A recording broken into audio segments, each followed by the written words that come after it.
श्री बृहद भागवतामृतम द्वितीय खंड द्वितीय अध्याय। हम लोग सुन रहे थे श्रीमद् भागवत पुराण इत्यादि शास्त्रों ने अंत में स्थापित कर दिया कि भक्ति की महिमा बहुत अधिक है मुक्ति और ज्ञान की अपेक्षा। और फिर ये भी बताया कि उन्होंने इतना तर्क क्यों दिया, क्योंकि जो नवीन साधक हैं उनकी रुचि मुक्ति की तरफ हो सकती है, इसलिए तर्क के द्वारा ही उनको विश्वास दिलाया जाता है कि भक्ति ही श्रेष्ठ है, क्योंकि उनको कुछ अनुभूति तो है नहीं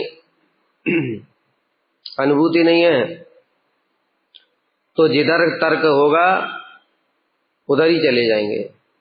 प्रैक्टिकली भी ऐसे देखा जाता है। पहले शास्त्रार्थ होते थे, शास्त्रार्थ में भले ही जो गलत व्यक्ति है वो हार गया, जीत गया, गलत व्यक्ति भले, तो बाकी जो देखने वाले लोग हैं उसी की तरफ चले जाते, और जो हार गया बेचारा भले ही वो सही बोल रहा है तब भी उसको स्वीकार नहीं किया जाएगा। इस प्रकार से भवांस्तु यदि मोक्षस्य तुच्छत्वानुभवेन ही विशुद्ध भगवत भक्ति निष्ठा संपत्तिम इच्छति तदा निजम महामंत्रम तमेव भजताम परम अत्रापीदम महागूढ़म शृणोति हृदयंगमम। भवांस्तु यदि मोक्षस्य, यदि तुमने मोक्ष की तुच्छत्व अनुभवेन ही, तुच्छत्व अनुभव कर लिया है, अर्थात इतना हम लोगों ने इतना सब समझाया तुमको, सब प्रकार के शास्त्रों के प्रमाण दिए कि मोक्ष अत्यंत तुच्छ है और भक्ति ही श्रेष्ठ है। अगर तुमको अपनी बुद्धि से ये समझ में आ गया है तो तदा निजम महामंत्रम, और विशुद्ध भगवत भक्ति निष्ठा संपत्ति विच्छति, और विशुद्ध भगवत भक्ति में निष्ठा रूपी संपत्ति को प्राप्त करना चाहते हो,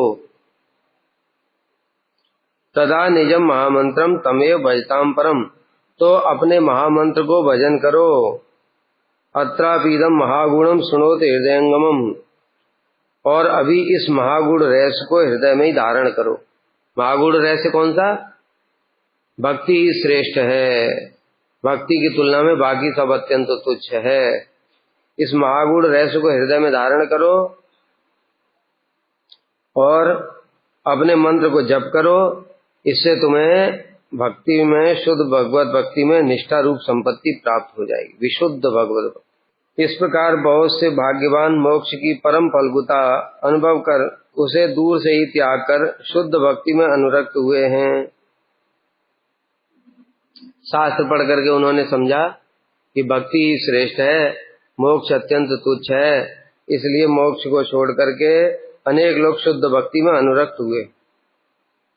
यदि तुम भी मोक्ष की तुच्छता अनुभव करते हो जितना हमने बताया उससे तर्क के द्वारा, तो फिर विशुद्ध प्रेम लक्षण युक्त भगवत भक्ति की निष्ठा अर्थात चरम सीमा या एकांतिकता और उस प्रेम समृद्धि को प्राप्त करना चाहते हो, तब महापुरुषों द्वारा उपदिष्ट समस्त मनोरथ साधक अपने उपास्यमान केवल उस महामंत्र का ही जप करो।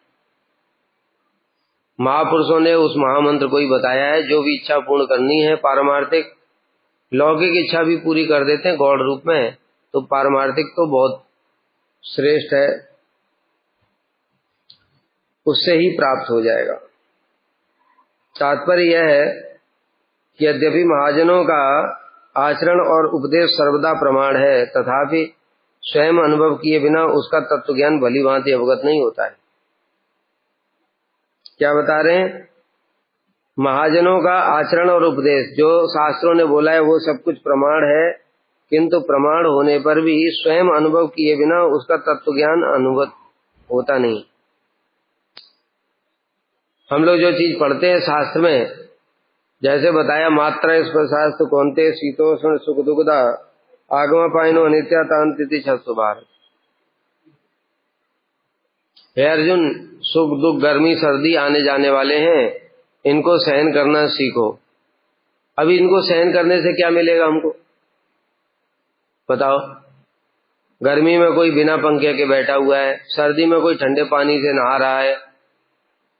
अब भगवान ने तो बता दिया इनको सहन करना सीखो, तो सहन करने से फायदा क्या मिला?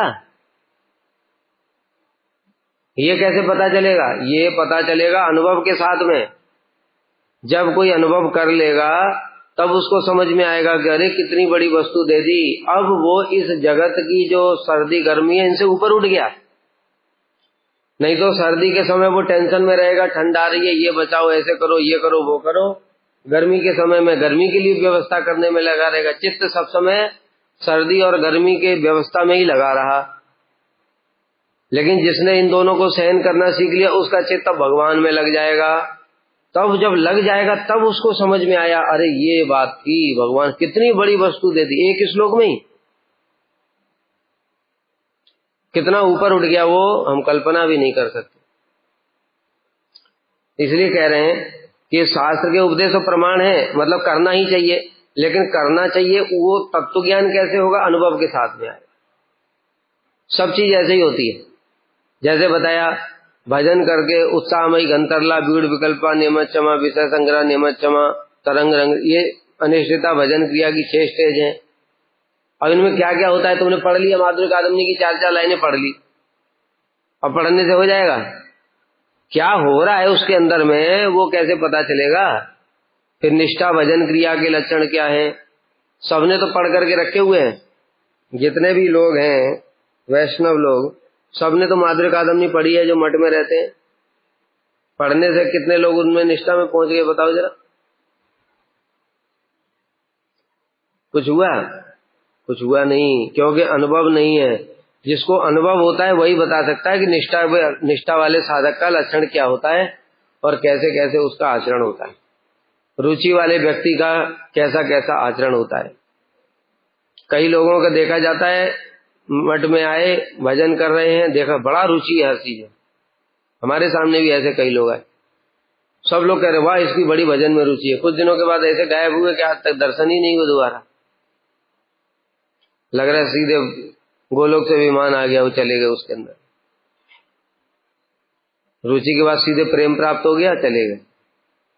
तो इस प्रकार से जो खुद रुचि में नहीं है वो देख करके दूसरों को बता नहीं सकते पढ़ करके कि ये पढ़ने के बाद रुचि का ये लक्षण। अंदर में वो तो हृदय की भावना है भक्ति। हृदय में क्या चल रहा है ये कौन जान सकता है? वो जान सकता है जिसको अनुभूति हो जाती है। और अनुभूति के बाद हृदय में जैसी भावना होती है उसके अनुसार बाहर में जो लक्षण प्रकट होते हैं वो देख लेता है कि जब मेरे अंदर में थ्योरेटिकल में मैं था, निष्ठा में नहीं था मैं, तब थ्योरी में जानता था, लेकिन ऊपर से मेरे अंदर ऐसे लक्षण थे। जब मैं निष्ठा में प्रवेश किया तो थ्योरी और प्रैक्टिकल में इतना अंतर आया, तब वो दूसरे को देख करके ही पहचान लेता है कि ये निष्ठा में है, ये अनर्थ में है, ये रुचि में है, ये किसमें। इसलिए ये सब आसान बातें नहीं है।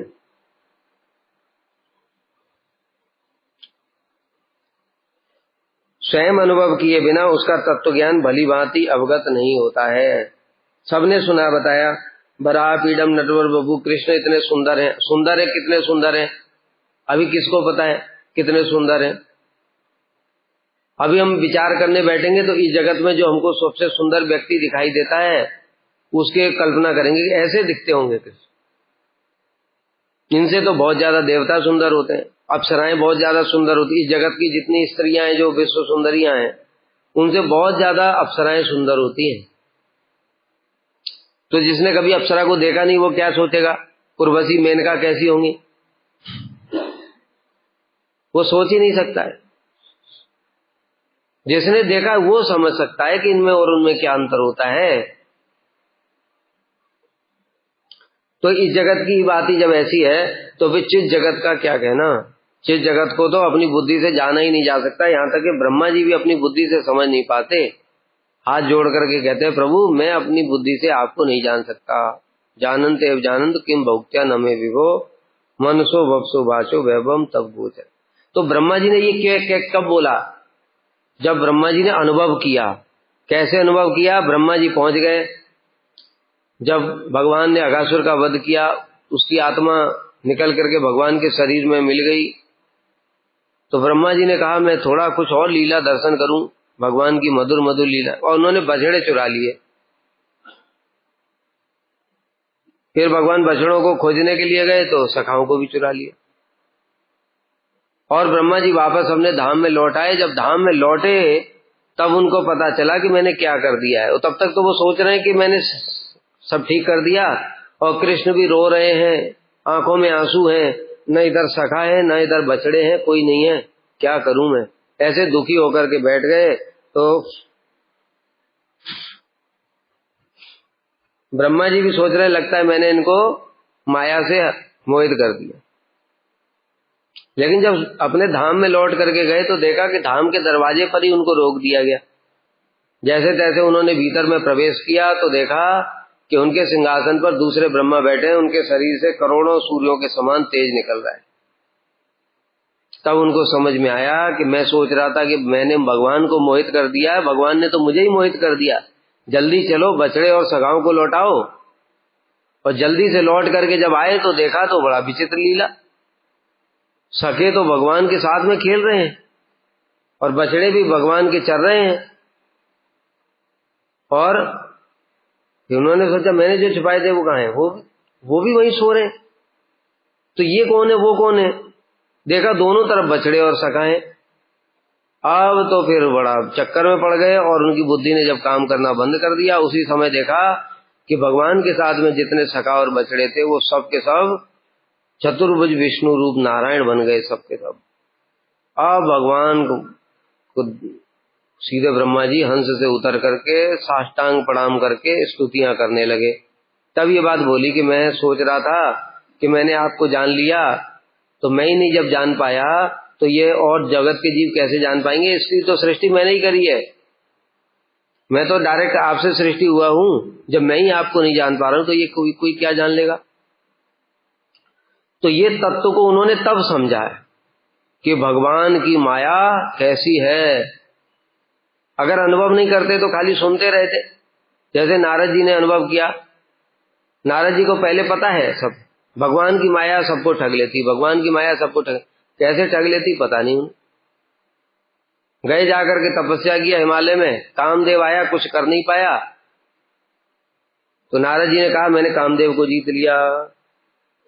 शिव जी के पास, ब्रह्मा जी के पास पहुंचे। ब्रह्मा जी ने कहा ठीक है, बढ़िया है, लेकिन मेरे को बता दिया, विष्णु को मत बताना। शिव जी के पास, शिव जी ने भी यही बोला। तो अभी उनको समझ में नहीं आ रहा है। उनको ये तो पता है कि भगवान की माया ने अनेक लोगों को ठगा है, लेकिन उनको ठगा नहीं तो वो समझ नहीं पा रहे कि ऐसे कैसे ठग सकते हैं भगवान, हम तो उनके भक्त हैं, हमको थोड़ी मोहित करेगी उनकी माया, ऐसा सोच रहे हैं।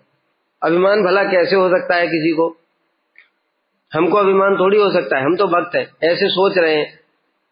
कब अभिमान हो गया पता ही नहीं चला, और जाकर के विष्णु को भी वही बोल दिया कि प्रभु मैंने आपकी कृपा से कामदेव को भी जीत लिया है। भगवान ने कहा अच्छा, तुम्हारे जैसे भक्तों के लिए कौन सी बड़ी बात है ये।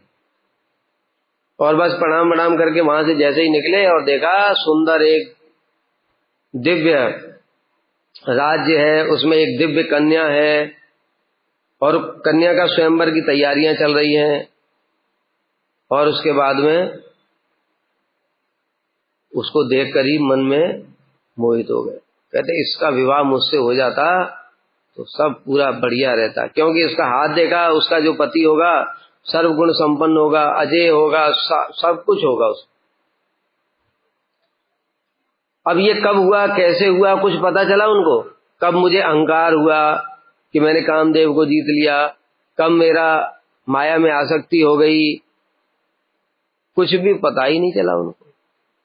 तो अभी कुछ पता, अभी अनुभूति नहीं हो रही उनको। अब क्या हुआ, जब भगवान की माया कैसी है अब तक सुन रखा था, अभी उनको पता नहीं, लेकिन ये भगवान की माया चल रही है। इसलिए भगवान से प्रार्थना करने लगे। भगवान से प्रार्थना करते हुए कहने लगे प्रभु अपना स्वरूप दे दो। भगवान ने कहा तथास्तु, जिसमें तुम्हारा कल्याण होगा वही करूंगा। और उनको बंदर का रूप दे दिया। अब जब लाइन में लग गए स्वयंवर वाली, जहां पर सारे लोग खड़े हुए थे उससे शादी करने के लिए, तो आगे पहुंच गए सबसे लाइन में। अब मोहिनी उनको देखा और देख करके हंस करके आगे चली गई। सोचने लगे मेरा तो हरि का रूप है, हरि तो सबसे सुंदर है, मुझे वरमाला क्यों नहीं पहनाई। लगता है इसने देखा नहीं। घूम करके फिर थोड़ी देर बाद दूसरे आगे पहुंच गए। एक बार बताओ कितनी बेइज्जती की बात है। कामातुराणम न लज्जा न भय। जो कामी व्यक्ति है उसको न लज्जा होती न भय होती। शर्म भी नहीं आ रही कि एक बार मुझे रिजेक्ट कर दिया इसने तो दोबारा मुंह उठा करके ना जाऊं उधर। फिर उसके बाद फिर आगे उसके पहुंच गए। वो दोबारा उसको देख करके नारद जी को हंस करके फिर आगे चली गई। तब समझ गए गड़बड़ है कुछ। और सामने के लोग थे दो शिव जी के गण, वो भी देख करके नारद जी को हंस रहे थे। अब पूरा समझ के दाल में काला है कुछ। देखो तो सही मेरा स्वरूप दिया कैसा है भगवान ने, कि मोहिनी ने रिजेक्ट कर कैसे दिया। इसलिए देखने के लिए गए। देखा जाकर के जो बंदर, नारद जी का मुंह बंदर का। अभी इतना क्रोध आया कि बस पूछो मत, मतलब आग लग गई। फिर दोबारा देखा तो देखा पहले जैसा ही हो गया, ठीक हो गया। तो अच्छा, मेरा बेइज्जती कराने के लिए खाली इन्होंने इतनी देर के लिए ये बंदर का रूप लिया और सारी सभा में मेरी बेइज्जती कराई। सब लोग हंस रहे थे और मोहिनी से भी रिजेक्ट करवाया मुझे। इनको छोड़ने वाला नहीं हूं मैं आज। और सीधे बैकुंठ गए और बैकुंठ में जा करके सीधे बोला, आज तक मैंने कुछ नहीं मांगा था आपसे, आज पहली बार मांगा। अरे नहीं देना था तो मना कर देते ना, बंदर का रूप क्यों दिया? मेरा सारे जगत में हंसाई क्यों करवाई, बेइज्जती क्यों करवाई? आप जो मन में आता है वही करते हो। परम स्वतंत्र, न सिर पर कोई भाव ही मन करे तुम सोई। जो मन में आएगा वही करोगे ना तुम, क्योंकि तुम्हारे ऊपर कोई है नहीं कुछ बोलने वाला। चाहे अच्छा करो तो भी कुछ नहीं बोल सकता है, बुरा करो तो भी कुछ नहीं बोल सकता है। किंतु आज आपका पाला नारद से पड़ा है। अभी मैं आपको साफ देता हूं। तब पूरा जले हुए, पूरा गुस्से में एकदम साफ देता हूं कि आपने मुझे बंदर का मुख दिया ना और स्त्री का वियोग दिया, इसलिए आपको भी स्त्री का वियोग सहन करना पड़ेगा। और बंदर का मुख दिया ना, बंदरों से ही आपको सहायता लेनी पड़ेगी। बस इतना जब बोल दिया नारद जी ने, भगवान ने माया हटा दी। अब जब माया हटाई तब अनुभव हुआ उनको, ये माया थी और मैंने क्या कर दिया। अब तो हाथ पैर जोड़ रहे हैं, चरणों में गिर पड़ रहे हैं, सब कुछ कर रहे हैं। प्रभु मैंने क्या कर दिया, मैं तो आपका दास था, मैंने आपको श्राप दे दिया, मेरे जीवन पर धिक्कार है, ये है वो सब कुछ। तो जब उन्होंने देख लिया माया को, तब उनको समझ में आया माया कैसी होती है। उससे पहले क्या सोच, जब तपस्या कर रहे थे तब उनको पता था? तब कोई अनुभूति नहीं थी। ज्ञान तो था कि भगवान की माया ने शिव जी को भी परेशान किया, ब्रह्मा जी को भी परेशान किया, जगत में किसी को नहीं छोड़ा। तब अंदर में क्या सोचते थे, मुझे तो नहीं किया, है कि नहीं? क्योंकि हम तो भगवान के दास हैं, हमको माया क्यों परेशान करेगी। और जब कर दिया तब उनको समझ में आया कि भैया भगवान की माया तो बड़ी प्रचंड है। हम सोच करके बैठे थे कि हमने काम को जीत लिया और एक स्त्री के चक्कर में ऐसे नाचे बंदर का मुंह बन गया। तो इसको कहते हैं अनुभव। इसलिए बिना अनुभव किए तत्व ज्ञान संभव नहीं है। अब उनको तत्व ज्ञान हो गया, अब दूसरों को उपदेश दे सकते हैं कि भगवान की माया कैसी। इसलिए जब गरुड़ को मोह हुआ तो नारद जी ने कहा, भैया गरुड़, जैसे ही रोग चालू हो जाए तुरंत इलाज करा लेना चाहिए, रोग बढ़ने से पहले, नहीं तो फिर बड़ा भयंकर हो जाता है। इसलिए ये जो तुमको मोह लगा है रोग माया का, तुरंत इलाज कराओ, जाकर के शिव जी के पास जाओ, ब्रह्मा जी के पास जाओ, शिव जी के पास जाओ, वहां पर जाकर के अपना इलाज करा लो, नहीं तो बड़ी गड़बड़ है। भगवान की माया ने किसी को छोड़ा नहीं है, सबको नचाया है, इसलिए जल्दी जाओ। तो अब ये जो बता रहे उपदेश दे रहे हैं गरुड़ जी को, ये उनका विज्ञान है, अनुभूति है उनको कि भगवान की माया कैसे नचाती है। अब उनको सब समझ में आ जाता है कि हाँ, ब्रह्मा जी को भी नचाया, मुझे भी नचाया, शिव जी को भी नचाया, छोड़ा किसी को भी नहीं। तो इसी प्रकार से भक्ति, हम लोग भी जो भजन कर रहे हैं, पढ़ तो सब कुछ लिया है, किंतु अनुभव जिसका जितना ज्यादा होता है वही भक्ति में उतना आगे उन्नत माना जाता है। और उसके बाद में उसके बिना हे वस्तु को त्याग करने में दृढ़ता उत्पन्न नहीं होती है। अगर बताए ना कोई भक्ति में आ गया, खूब देखा, कुछ दिनों भजन किया, इधर उधर खूब दिन रात लगा रहता है, उसके कुछ दिनों के बाद में फिर संसार में चला गया और फिर वही नौकरी कर रहा है, शादी कर लिया, सारा ग्रह संसार वही कर रहा है। कारण क्या है? अनुभूति नहीं हुई। अनुभूति नहीं हुई तो त्याग करने की शक्ति कहां से आएगी? बुद्धि से त्याग करके बैठे हम, ये सब माया छोड़ो, संसार में बड़ा दुख है। अधिकतर लोग ऐसे ही आते हैं, यहाँ से भक्त लोग जाते हैं कीर्तन करने के लिए, और जो कीर्तन में जो भैया 1-1 घंटे तक जो हरि बोल उछल उछल करके जो नाचते हैं, लगता है यार यही आनंद है। कहाँ माया में पड़े हम संसार में, सुबेरे से शाम तक ये नौकरी करके लाओ, पैसा कमा करके लाओ, ये ताने मार रहा है, वो ताने मार रहा है। इन लोगों के लिए मैं इतना करता हूँ फिर भी गालियां देते हैं। देखो साधु लोग कितने आनंद में, खाना पीना ही तो है खाली, खाने पीने के लिए तो इन लोगों की भी व्यवस्था है, रहने की भी व्यवस्था है, इसलिए संसार में मैं क्यों मर रहा हूं बस। और 2-4 बार गए साधु, उन्होंने थोड़ा और उपदेश दे दिया, बस वैराग्य हो गया। वैराग्य नहीं हुआ, बुद्धि से हुआ, और चले आए मठ में। अभी अनुभूति तो हुई नहीं कुछ, भजन क्या है, हरि नाम क्या है, भक्ति क्या है, साधु संग क्या, कुछ अनुभूति हुई नहीं। बस कोशिश कर रहे हैं बैठ करके, सुन लेते हैं, ना आरती में आते, ना कथा में आते, ना कीर्तन में आते हैं। फिर कुछ दिनों के बाद में वही ठीक था, यहाँ भी वही है कि काम करो रोज रोज, वहां भी तो वही करते थे, वही ठीक था। तो संसार को बुद्धि से त्याग किया, लेकिन अंदर में त्याग करने की दृढ़ता नहीं आई। वो दृढ़ता आती है वो अनुभूति से। दूसरी ओर जिसको अनुभव हो गया कि भजन के बिना और कोई गति नहीं है, उसके लिए सारे संसार के लोग भी भजन करना छोड़ दें तब भी वो भजन करेगा। क्यों? मैं अपने लिए भजन कर रहा हूं, संसार के लिए नहीं कर रहा हूं। अगर संसार के सारे लोग नरक में जाएंगे तो मैं भी चला जाऊंगा क्या नरक में इनके साथ?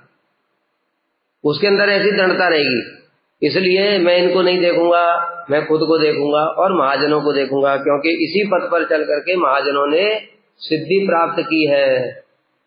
तो ये दृढ़ता आती है भाई अनुभूति से, इसलिए अनुभूति करने की कोशिश करो। अगर खाली पड़े रहोगे तो 10-20 साल के बाद भी चले जाओगे। अनुभूति नहीं हुई तो कोई गारंटी नहीं है। जो अनुभूति हो जाती है तब वो इतनी दृढ़ता आ जाती ना, अब तो दुनिया कुछ भी कहती रहे, भजन ही करना है। ये बात यहां पर पुराण लोग कह रहे हैं। नहीं उसके बिना हे वस्तु को त्याग करने में दृढ़ता उत्पन्न होती, अनुभूति के बिना दृढ़ता उत्पन्न नहीं होती। तथा एकांत भाव से प्रेम भक्ति में निष्ठा भी प्राप्त नहीं होती। अरे जब छोटी छोटी बातें संसार ही नहीं त्याग पा रहे तो ऊपर की बात क्या हो रही? प्रेम भक्ति में निष्ठा ही तो बहुत बड़ी बात है। प्रेम भक्ति में निष्ठा कब आएगी?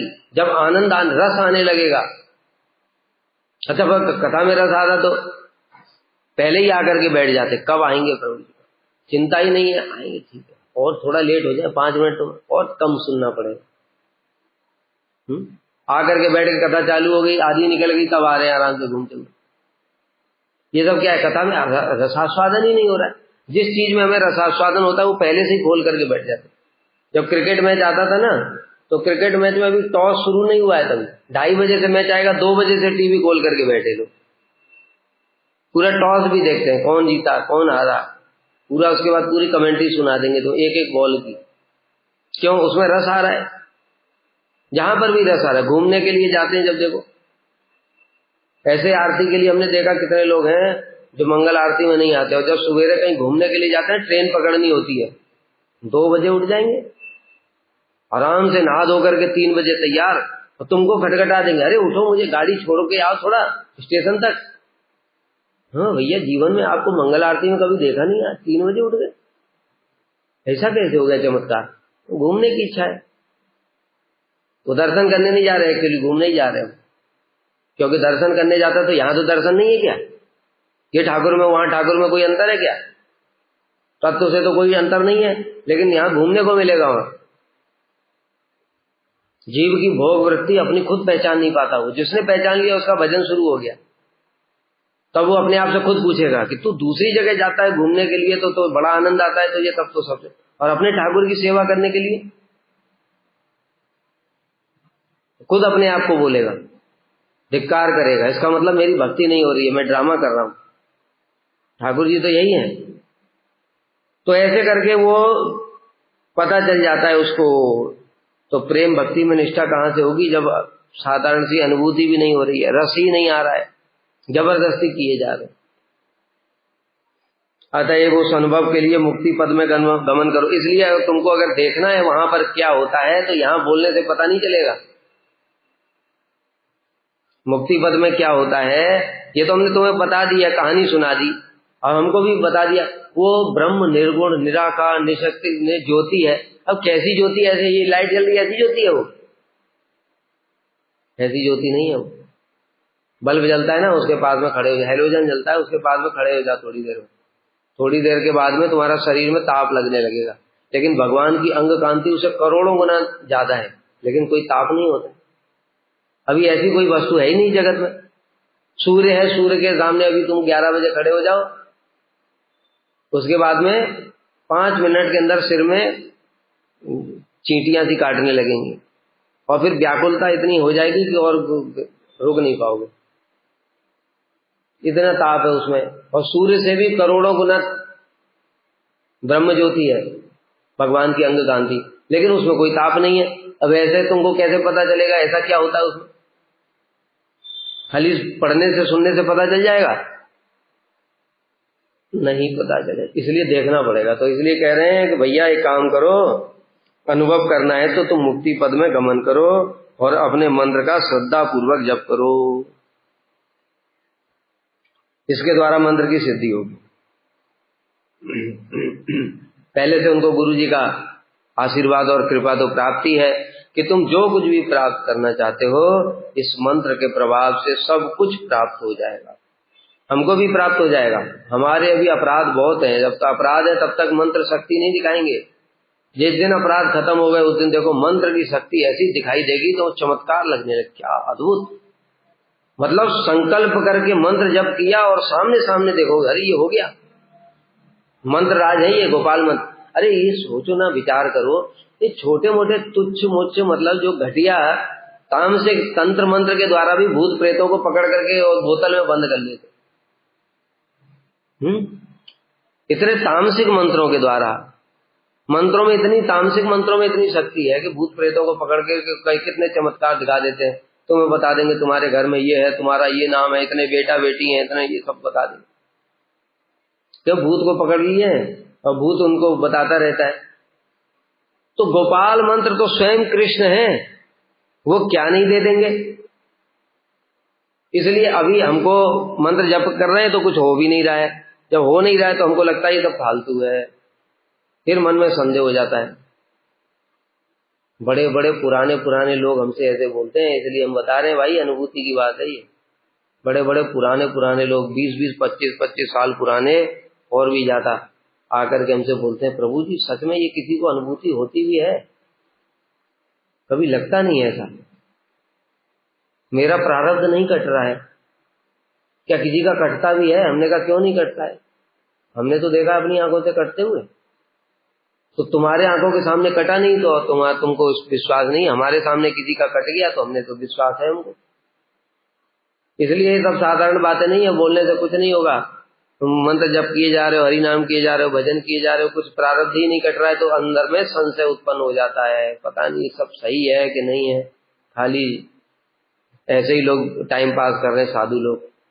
कुछ होता भी है इनको कि नहीं होता है, कुछ अनुभूति भी होती है कि नहीं होती है, ऐसे संशय आ जाता है। फिर संशयात्मा विनश्यति। और ये संशय क्यों आया? अपराधों के कारण आया।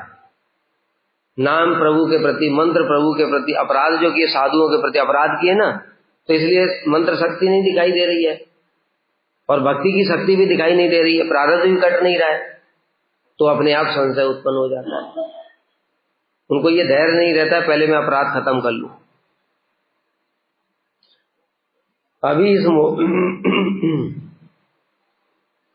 इस मोक्ष तत्व को अनुभव करने के लिए कहे जाने वाले इस मनोरम मंत्र महारहस्य को हृदय में धारण करो। जो हमने तुम्हें बातें बताई इसको हृदय में धारण करो चुपचाप। तथा यद्यपि यह मोक्ष संबंधी है तथापि तुम्हारे समान भक्ति मनोरथ व्यक्ति के लिए अप्रिय नहीं होगा। कह रहे हैं कि यद्यपि ये मोक्ष की बातें हैं लेकिन तुम्हारे जैसे भक्ति में अनुरक्त व्यक्ति के लिए अप्रिय नहीं होगा। क्यों नहीं अप्रिय होगा बताओ भाई? भक्ति में जिसको विश्वास है उसके लिए तो मोक्ष अप्रिय है, वो क्यों जाएगा वहां? तब भी ये पुराण लोग उपदेश दे रहे हैं कि जाओ तुम वहां जाकर के देखाओ, वहां भगवान का दर्शन होगा। महाकाल, महाविष्णु, इसलिए कह रहे हैं वहां जाने के लिए कोई जरूरत नहीं है भक्त को। लेकिन गोप कुमार के अंदर में सब समय उत्कंठा क्या रहती है, मैं भगवान का दर्शन करूं, उनकी सेवा करूं। अब वो जो भगवान का दर्शन है वहां पर, वो तुम यहां बैठ करके नहीं समझ सकते वो कैसे हैं। जिनके रोम रोम से ब्रह्मांड प्रकट होते हैं, जिनके मुख से अनंत ब्रह्मांड प्रकट होते हैं, अनंत ब्रह्मांड उनके अंदर प्रवेश कर जाते हैं, वो भगवान कैसे होंगे। अभी अच्छा हमने तुमको बताया, तुम लोग पूजा अर्चन करते हो, सहस्र शीर्षा पुरुष सहस्राच, हजारों आंखें उनकी। अब आंखें तुम क्या सोचोगे बताओ, हाथ में आंखें होंगी क्या, पैर में आंखें, कहां पे होंगी हजार आंखें, सोचोगे कि नहीं सोचोगे। क्या समझ आए, हजार जंगा होगी, ये दो जंगा दो पैर में होगी तो क्या हो, कहां पे होगी, 2000 जंगा। हजारों पेट होंगे, अरे पेट तो एक ही होगा। चलो मान लिया टांगे निकली है यहाँ से कि 1000 टांगे निकली हुई हैं, 1000 यहाँ से सहस्र बाहु के भी यहाँ से 1000 हाथ निकले थे, अब पेट कैसे 1000 निकलेंगे बताओ। सहस्र मुख होंगे, चलो ये भी मान लिया रावण के 10 थे तो ऐसे ही कहीं इधर उधर निकले होंगे। सहस्र शीर्षा पुरुष सहस्राक्ष, हजारों आंखें, सहस्र पाश भूमि विश्व तो वृत्ता, ऐसे तुमको क्या समझ में आएगा। लेकिन गोप कुमार ने जब जाकर के ब्रह्मा जी के धाम में देखा तो देखा वो सहस्र शीर्षा पुरुष भगवान विराजमान है, उनको देख के एकदम बड़ा आनंद हुआ। तो हमको भैया जब तक अनुभूति नहीं होगी उस तत्व की, तब तक हम बुद्धि से कुछ भी करने से समझ नहीं सकते कि वो क्या है। इसलिए ये विशेष बात, इसलिए पुराण लोग कह रहे हैं कि भैया तुम जो भगवान के दर्शन करना चाहते हो, वो दर्शन करने के लिए तुम्हें वहीं मुक्ति लोक में जाना पड़े। उनको मुक्ति के लिए दर्शन करने के लिए नहीं भेज रहे हैं। पुराण लोग भक्तिमान हैं और ये भी जानते हैं ये गोपाल मंत्र जपता है, ये भी भक्तिमान है। यहां तक जो पहुंचा है वो भक्ति के प्रभाव से ही पहुंचा है।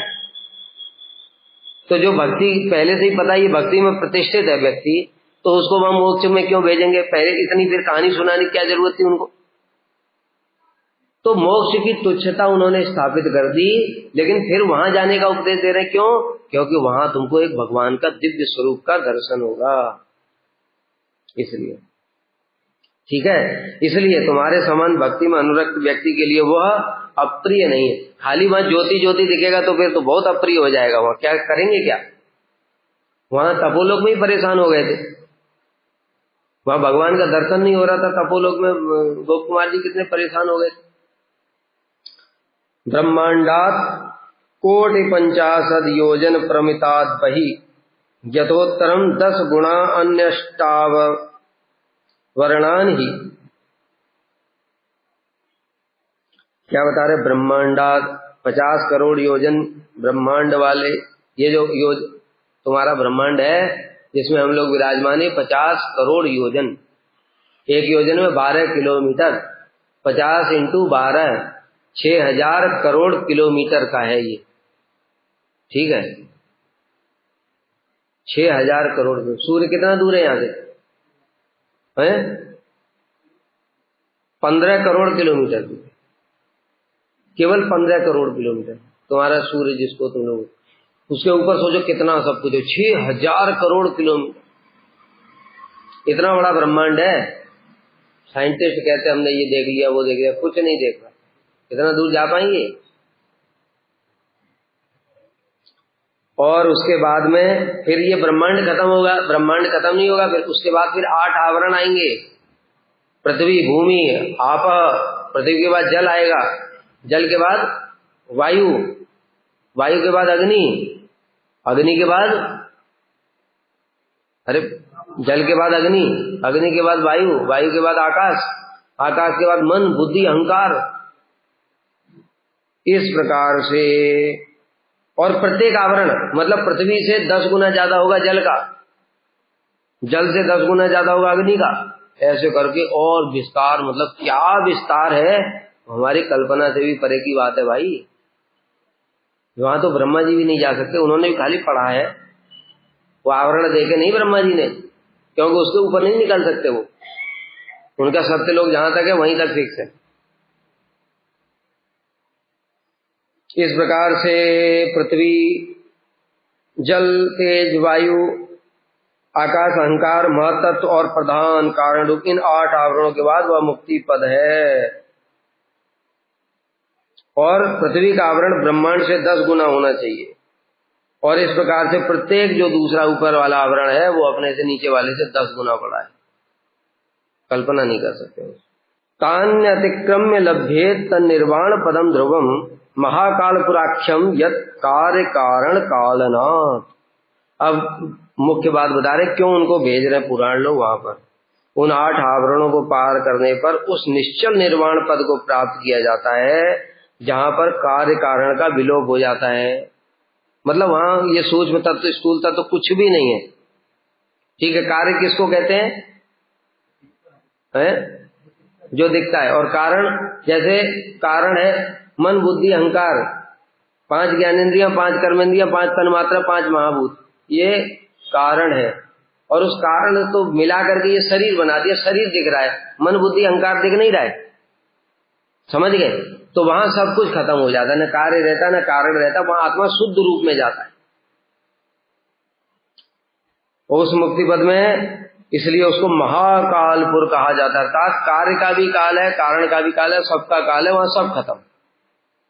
तो महाकालपुर में भूमा पुरुष रहते हैं, महाविष्णु, जिनका वर्णन आया श्रीमद् भागवत में, जब जो द्वारका का प्रसंग में आया, पढ़ करके आना। ठीक है, कल 8 आवरणों को भेद करने से निर्वाण प्राप्त होता है। द्वारकावासी विप्र कुमार को लाने के लिए अर्जुन के साथ भगवान उस मुक्ति पद में गए थे। जो भूमा पुरुष हैं महाविष्णु, वो उन्होंने इच्छा करी थी भगवान कृष्ण के दर्शन करने के लिए। अब दर्शन कैसे करेंगे? इसके लिए द्वारका में एक ब्राह्मण था, उसका बच्चा जन्म लेते ही मर जाता था, तो उसको ले गए थे महाविष्णु, अपने पास ले गए। अब ब्राह्मण को गुस्सा आया, उसने कहा कि मैं तो कोई पाप करता नहीं हूं, ये लगता है राजा पाप करता है। क्योंकि राजा जब पाप करता है तो उसका फल प्रजा को भोगना पड़ता है। इसलिए गया। उस समय कृष्ण और बलराम सब यज्ञ कर रहे थे, अब यज्ञ से उठ नहीं सकते, तो उसने ब्राह्मण ने जाकर के उनको बुरा भला कहना शुरू कर दिया। अरे बड़ा धर्मात्मा बन रहा है तू, बड़ा पापी है, तेरे पाप के कारण मेरे बच्चे मर जाते हैं। अर्जुन खड़े थे वहां, उनसे सहन नहीं हुआ। उन्होंने कहा कैसी कैसी बातें कर रहा है तू जानता है ये द्वारकाधीश से ऐसा बोल रहा है? कहता हाँ जानता हूं, मैं सब पूरा पुण्य कर्म करता हूं, मैं कभी पाप नहीं करता, फिर मेरे बच्चे क्यों मर रहे हैं? तो अर्जुन ने कहा ठीक है, मैं तुम्हारे बच्चों की रक्षा करूंगा। आ गए और आकर के दिव्य कवच बना दिया, उसके घर के चारों ओर दिव्यास्त्रों का कवच बना दिया। कहते इसको कोई भेद नहीं सकता। और फिर बच्चा हुआ, जन्म हुआ, और जन्म ले थोड़ा सा रोने की आवाज आई, उसके बाद गायब। और देखा कि वो कवच भी फूट गया। अब अर्जुन सोच में पड़ गई, कवच कैसे फूट गया भाई? ये तो कोई देवता भी इसको काट नहीं सकते। उनको पता नहीं कि देवताओं के भी पिताजी ले गए, और उनके सामने थोड़ी कोई कवच चलेगा। तो फिर यमराज के पास में गए अपना धनुष बाण लेकर के, और यमराज से कहने लगा। उन्होंने बोला अर्जुन ने कि अगर यमराज के पास भी होगा तो भी लेकर के आऊंगा। यमराज ने कहा भैया हमारे पास है ही, अब क्या करेंगे बेचारे। इस प्रकार से सब जगह घुमाए ऊपर नीचे, कहीं मिला नहीं। प्रतिज्ञा करी थी अगर नहीं बचा पाया तो मैं प्राण त्याग दूंगा। प्राण त्यागने के लिए जैसे ही हुए तब भगवान आ गए, कहते प्राण मत त्यागो, रुको, चलो हम लोग अभी कोशिश करेंगे। अपना दिव्य रथ मंगाया भगवान ने, और आकाश मार्ग से ऐसे भू भुव स्वर्ग मह जन तप सत्य, और फिर 8 आवरण। 8 आवरण के बाद महातम आया, भयंकर अंधेरा। भगवान ने सुदर्शन को छोड़ दिया, महातेज उत्पन्न कर दिया। फिर वहां पर पहुंच गए मुक्ति लोक में। तो भूमा पुरुष ने भगवान की स्तुति की, प्रणाम किया उनको। इस प्रकार से ये महाकालपुर के नाम से जाना जाता है। वहीं कह रहे हैं इनको जो पुराण लोग हैं, वहां जाकर के भगवान के दर्शन